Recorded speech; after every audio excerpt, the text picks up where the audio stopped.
my story starts really, really young, actually. At a very young age, what happened with me, I was really bonded with my dad, okay?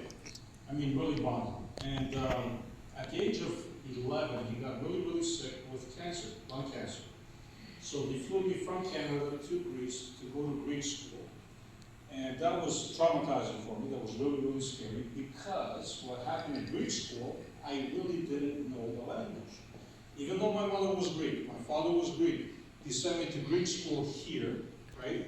When I went to Greece, the Greek that I learned here was totally different than the Greek that I encountered in Greece. So guess what? I was like literally like sideswiped. I said, where the hell am I? Like I'm in a different country. Even though it was my country, I felt like I was just, someone different. So what happened after that is my dad passed. He died in Greece. And as he died in Greece, I was traumatized to see him coming from Athens, actually, to my hometown. He had him in the back of the cab, his coffin sideways. And just the fact that I saw him coming through that, and my property is quite big in Greece, so it was coming through a bumpy road, and I saw him sideways, and that just scared the hell out of me, number one.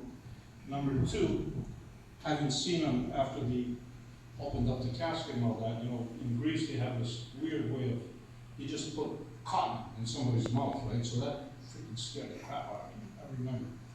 And then, the worst part was yet to come, because the worst part really was after he passed, my mom and all the neighbors, I remember, and even my aunts, because his sister was alive, his mother was alive, my grandmother, they would all gather at my house, and they would literally freak out.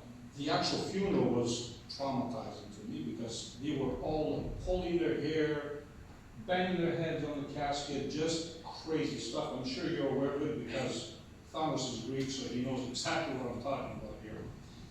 They were literally just going bonkers. Funeral ends, whatever. I thought, okay, this is over. I literally thought this was over. This just got started. Literally. Every single night, these people would just gather at the house and they would go freaking bonkers. They would just sit there with my mother, all dressed in black, covered up, and they would just freak out.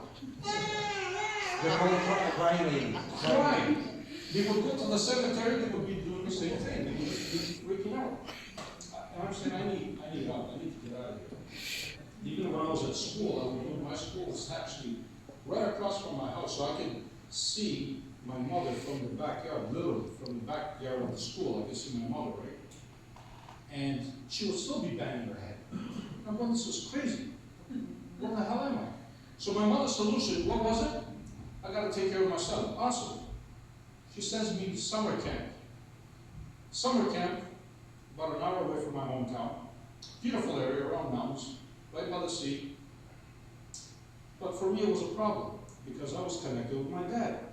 Now, I'm in summer camp. I don't really speak the language very, very well.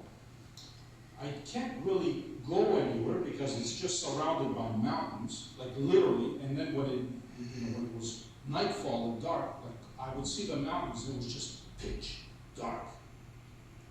And I remember people, like some of the other kids that were there over the weekend. What would happen was their fathers or their mothers or relatives, they would come by and we would see them, right?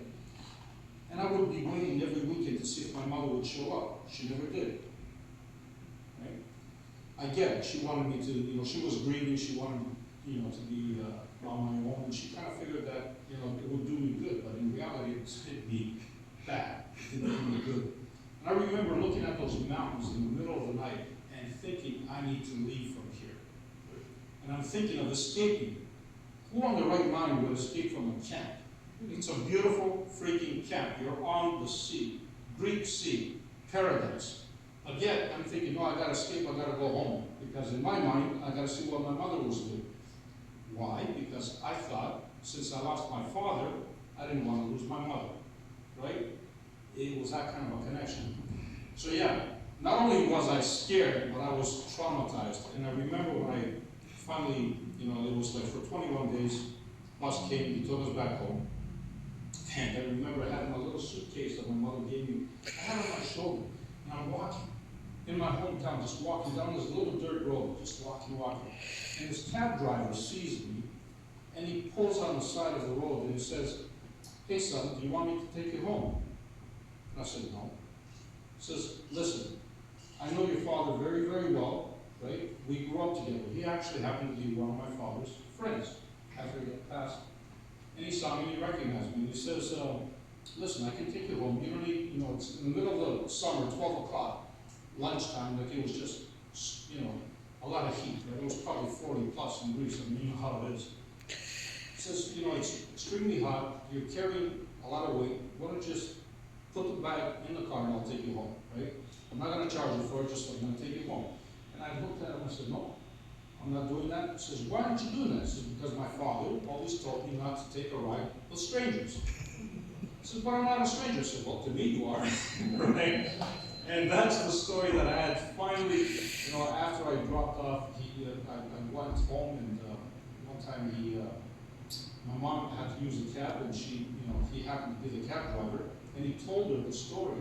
And my mom says, "Are you crazy? You didn't take a ride from him?" I said, "No." He says, "Yeah, this guy was one of your dad's best friends." I said, "Well, I don't know. Dad told me not to take a ride." He says, "I get it." So that's my story.